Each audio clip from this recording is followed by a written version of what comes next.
Talking with the experts. Does your organisation have a mentoring program that benefits mental health?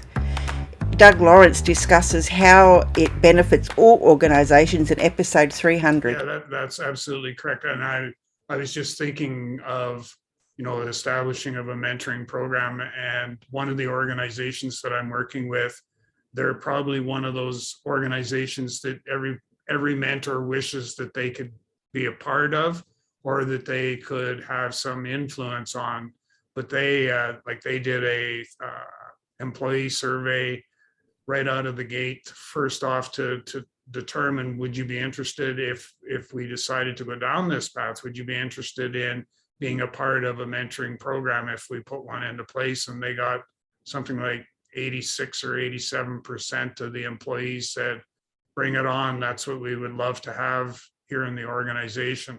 So we're already, when you take a look at it, having that as the attitude, we're already, 80% down the path to having a successful program, and one that's going to really, truly benefit the organization. Welcome to Talking with the Experts. This is where we discuss great ideas to take your business to the next level. How do we know these ideas work? Well, it's because we're talking with business owners who are using these ideas. Business owners who have years of experience and expertise. All things business by business owners for business owners. And now, here is your host, Rose Davidson. Hello and welcome to Talking with the Experts. I'm your host, Rose Davidson from rosedavidson.com. Talking with the Experts is about all things business by business owners for business owners. You can find it on all good podcasting streaming platforms and on YouTube. Mental health and mentoring and the workplace go hand in hand, and especially in these troubled times. And my next guest, Doug Lawrence from Talent C People Services, is here to discuss with us about how organisations are faced with an increase in mental health challenges, things like stress, anxiety, depression, and sometimes suicide. The support structure for those that are dealing with mental health is weak, and even Doug's from Canada, and I know even in Australia, mental health services are not well catered for. And so mentoring is a way to help with that support structure. Doug is the founder of the Talent C and is focused on all things mentoring as a possible solution provider. He is an international certified mentor and holds 2 mentor certificates, Certificate of Competence Mentor and the Certificate of Competence in Junior Mentor, a Journey Mentor. My goodness, my tongue's not working. From the international mentoring community. He has authored the book, The Gift of Mentoring and You Are Not Alone, which is an Amazon #1 bestseller. Welcome, Doug, and thank you so much for joining me today. Well, thank you so much for having me. Yeah, mental health in organisations and mentoring is. We need to have more mentoring in the workplace. Do you agree? Yes, I do. When you take a look at all the benefits and that can come from having a mentoring program in your organization, not only for the organization but for the employees, I'm always amazed to see how many places don't have mentoring in place. Yeah, I always believe, it's my belief anyway, that mentors should be trained though. I don't think just anyone should be a mentor. Joe Blow down the road or whatever, they can offer great advice, but sometimes it's to the detriment of the person who's seeking that advice. No, and I agree with you 100% on that. That's one of the reasons mentoring programs actually fail, is because there's a lack of training of the mentors, and in some respects, the mentees as well. So I've always, I come at it from the aspect that if we're going to do some training, let's do both mentor and mentee, so that the mentee can appreciate where the mentor is coming from, but just as well, vice versa, right? Is that the mentor can appreciate where the mentee is coming from. Yeah, I think, you don't need to have a psychology degree to be a mentor. You just have to have that empathy and that I guess that feeling of, wanting to help somebody, but you've got to have the right heart space for it. You do, and you've got to be a really, really good listener, because I've found, especially working with, people that have got mental health challenges, sometimes they don't want your advice, or don't tell me what to do. All I want is somebody just to listen, because sometimes all they really want to do is vent. They've got all this pent up negative energy inside of them, and they want to get rid of it, and the best way is to just go on what I call a vent or a rant. And my job as their mentor is to just sit there and listen. Yeah, I absolutely agree with that. A lot of times I wanted to just vent to somebody, and I don't want their opinion. That doesn't interest me. I just want them to listen, just so I can have a bit of a rant and get it off my chest. And then perhaps they could offer some advice, but not full on type what I should be doing, because I don't want to know that. I just want to know that I feel better at the end of the day. Well, and we as mentors have to be so very careful that we don't cross the line and end up starting to, get involved in professional counseling, doing the work of the psychologist, psychiatrist, the social worker. They've all had specific training, and we have to be very mindful of where that line sits. And the other part that I always tell people is, don't mentor beyond your capability. Yeah, absolutely. I 100% agree with that. I think people tend to think, I'm a mentor and I've got all these powers now, and I'll just go and give all this advice. And sometimes it's, very uneducated advice. Well, and as I think you mentioned earlier, is you can do more harm than good, by giving bad advice, if there is such. Probably it's well-intentioned advice, but it's probably it's not given in the right way. Well, and it's without totally understanding the root cause of the behavior that you're dealing with, where that came from, and kind of what was. I always like to suggest to people when we're having a conversation is, let's just take a bit of a journey back into your childhood and sort of see, what were some of the things you observed, witnessed, saw as you were growing up as a young child. And chances are that will shape what you feel is acceptable behavior. Absolutely. How can we get more mentors in the workplace? Well, it certainly hasn't been without trying. I think there is, in some respects, I think there's a fear of wanting to get involved as a mentor. There's a fear from the aspect of, well, do I have all the skills that's needed? And you do have the skills. We may need to kind of polish them up a little bit, but all it's going to take is for you to take that first couple steps, and we can certainly help people along that path to be able to become more comfortable. But I guess the most important thing is, how do we get people to become a mentor, is to just get them to take that first step. And then,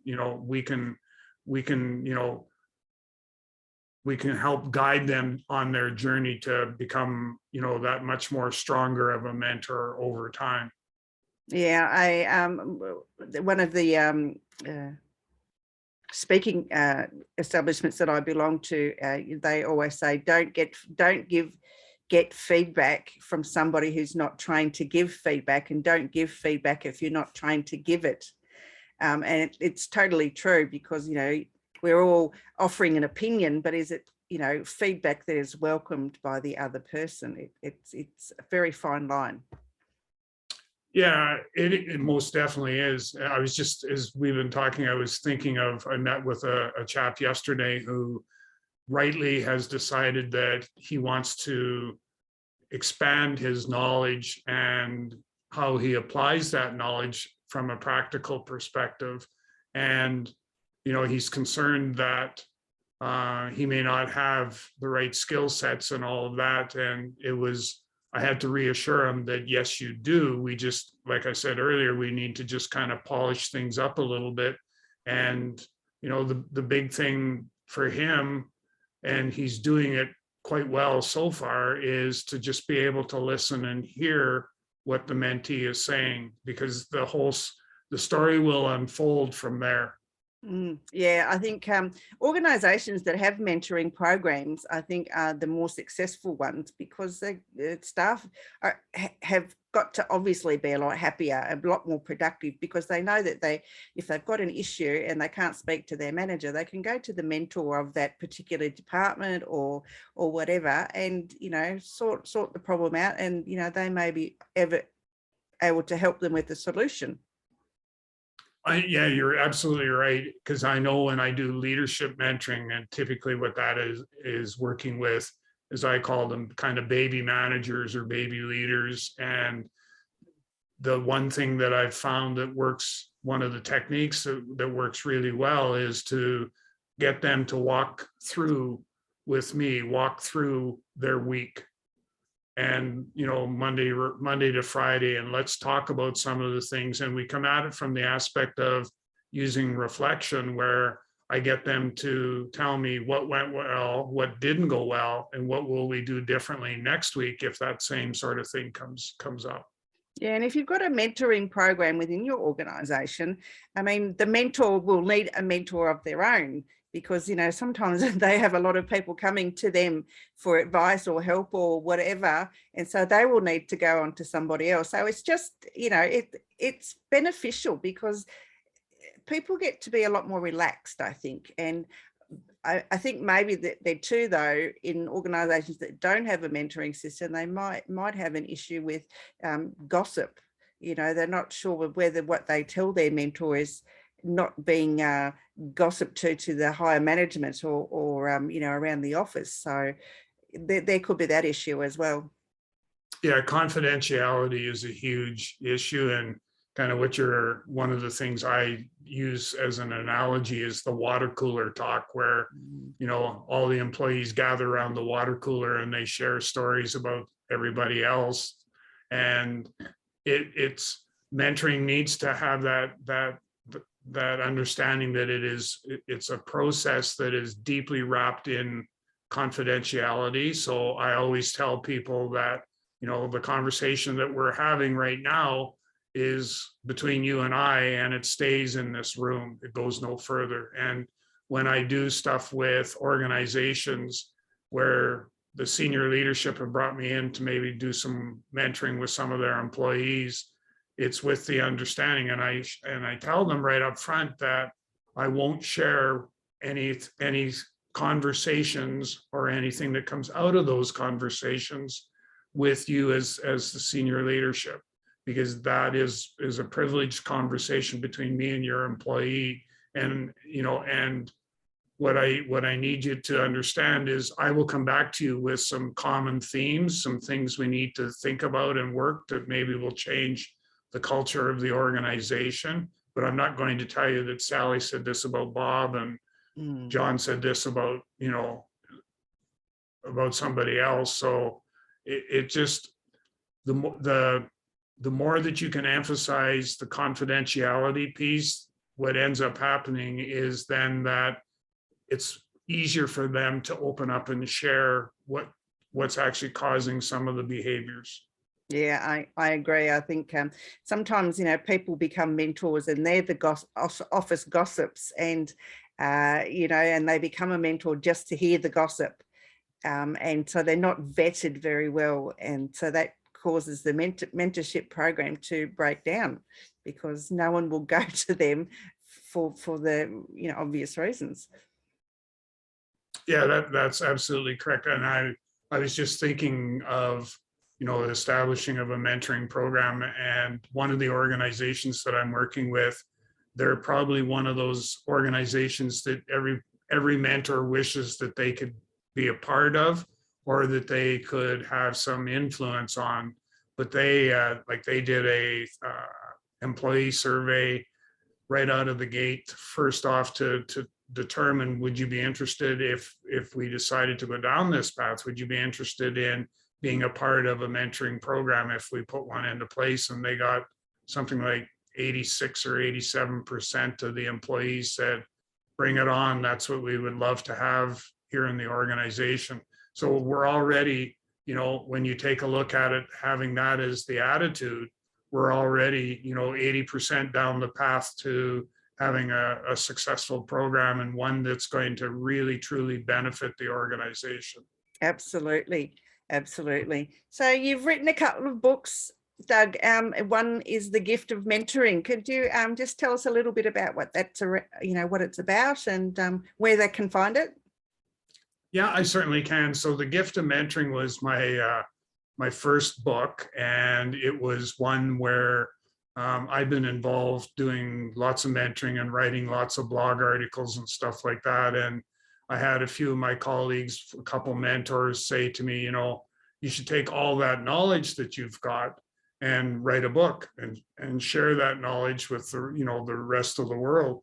And so I ended up doing just that. I actually pulled a bunch of content and that from some of the blog articles. I did some research, and I've got a few case studies in the book itself.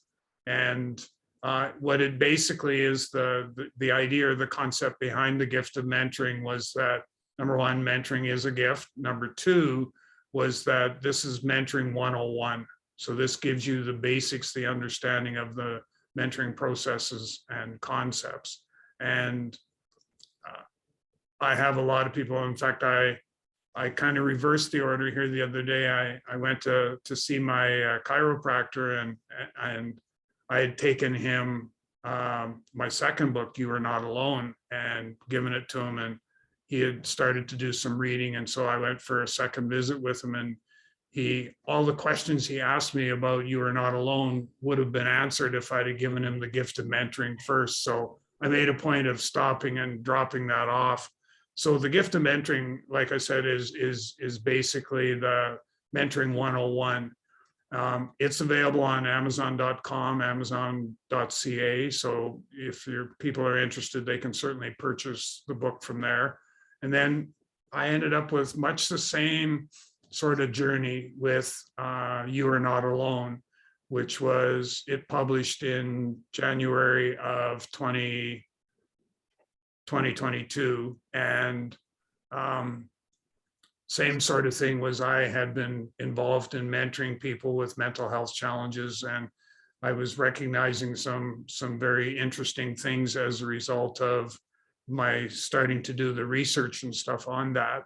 And so the book You Are Not Alone speaks to the aspect of how mentoring can be a part of the support structure for mental health. It's something that the book is available on Amazon.com and .ca, and there's a whole array of ebook retailers that you can do a couple searches and you'll be able to find the book that way.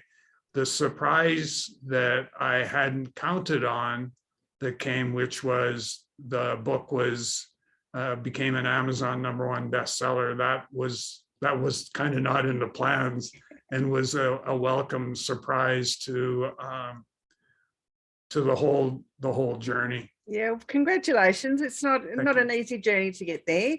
I know I was in a collaborative book, and we got to #1.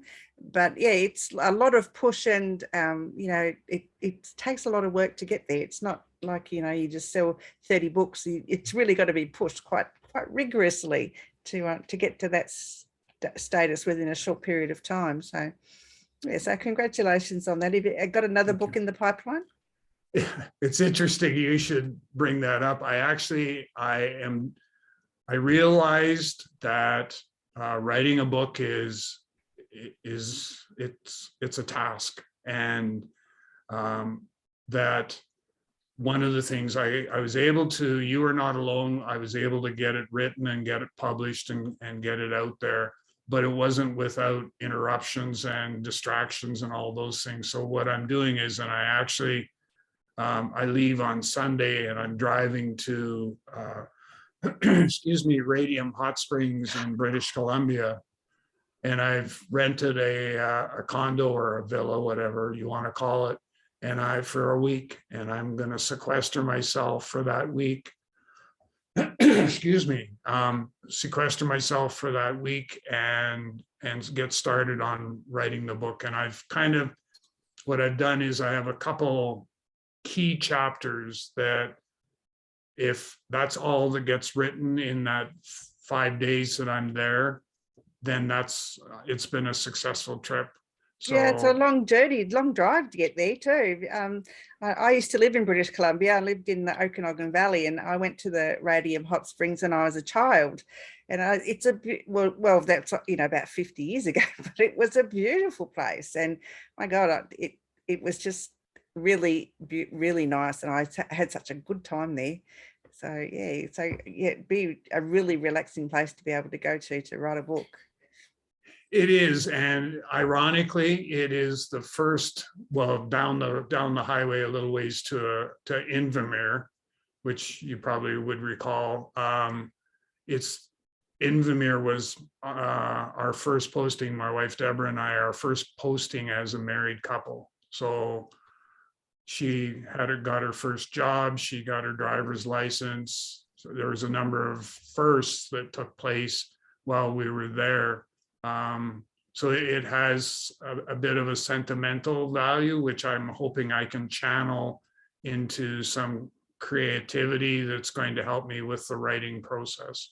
Yeah, well, mental, and I'm wishing you good luck on that, because I'm sure the book will be a success. Because mental health itself has got such a stigma around it. People don't want to talk about it. It's quite unfortunate. It's been around for forever.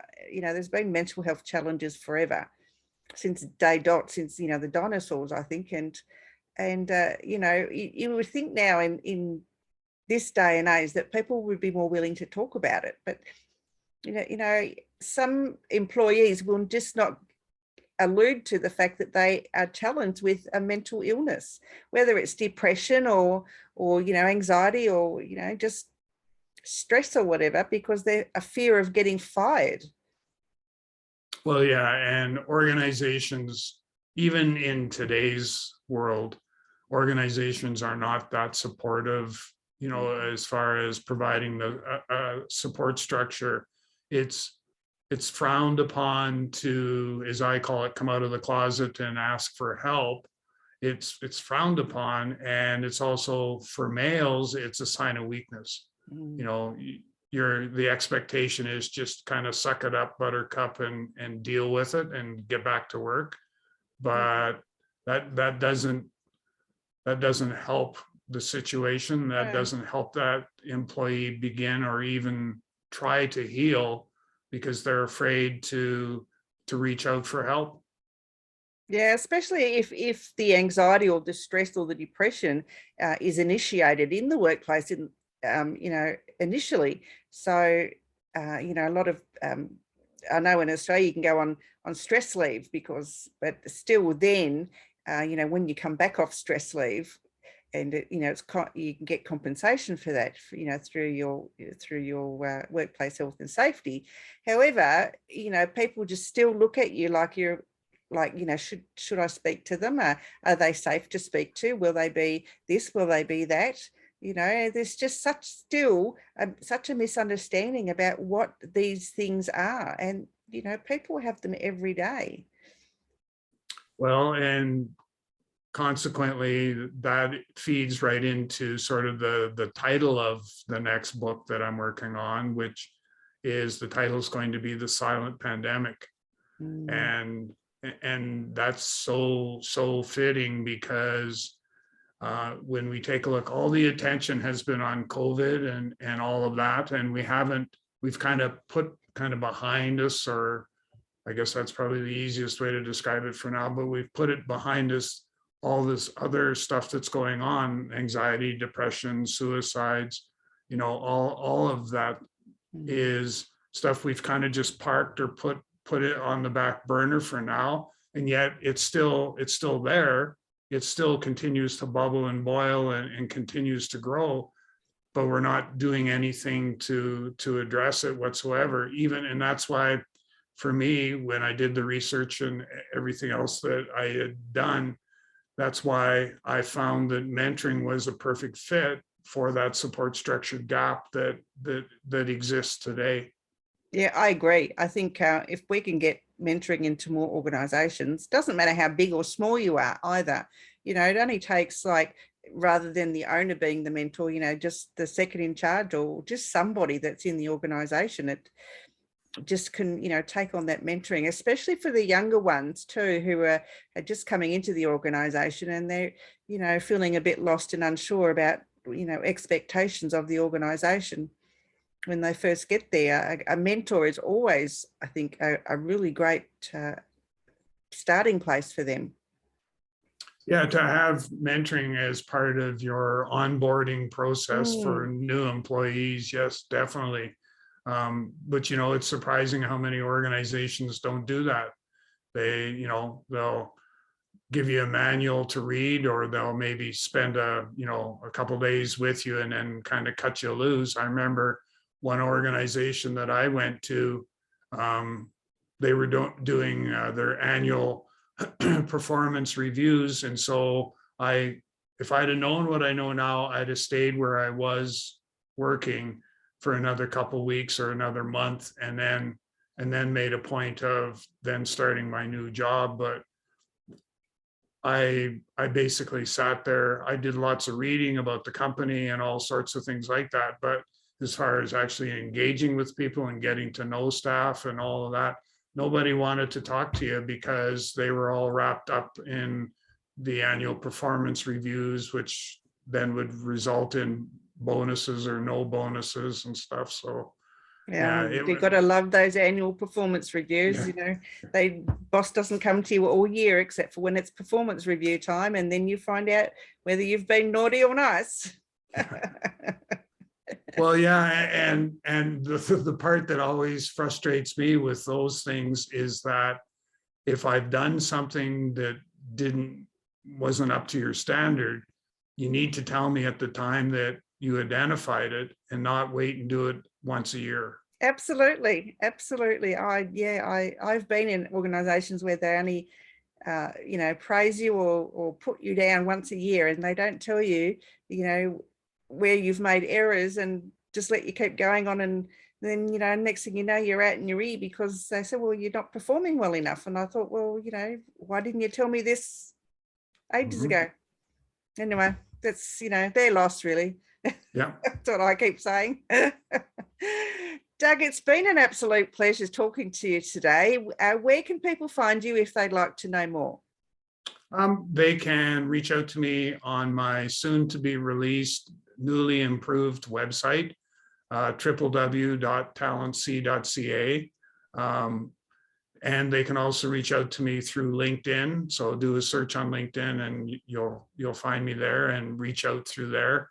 And I always welcome people to, if they have something that they want to discuss, to send me an email. And my email address is doug.lawrence@talentc, so the word talent with the letter C on the end, .ca. And I'll get back to you as soon as I can. We can set up a time to have a Zoom chat or whatever works best for you. But please, generous. Yeah, please feel free to reach out. Yeah, I think we all need someone to listen to us, even if we just want to have a gripe for 5 minutes, because our day's been a bit shitty. Yeah, exactly. Doug, do you have anything else you'd like to share? Some quote, words of wisdom, a tip? Well, the biggest, probably the best tip that I can give people in today's environments is that, you're probably experiencing some sort of anxiety. Everybody's experiencing stress at levels we've never seen before. And, we all need somebody to talk to. So don't be afraid to, as I call it, step out of the closet and extend your hand and say, I need help. Because the sooner you do that, the sooner you can begin your healing journey. And that's the most important thing. Absolutely. I totally agree with that. It's I left my journey asking for help for too long. And so then by the time I did ask for help, it was like total stress. But anyway, that's a story for another time. Doug, it's been a pleasure. Thank you so much for joining me and sharing about mentoring and how we can better improve workplaces with the program that everyone should have. Thank you for having me. You've been listening to Talking with the Experts, hosted by Rose Davidson. Make sure you have a look at our back catalogue over at talkingwiththeexperts.com, and be sure to subscribe to our podcast so you don't miss out on any episode. We look forward to your company next time.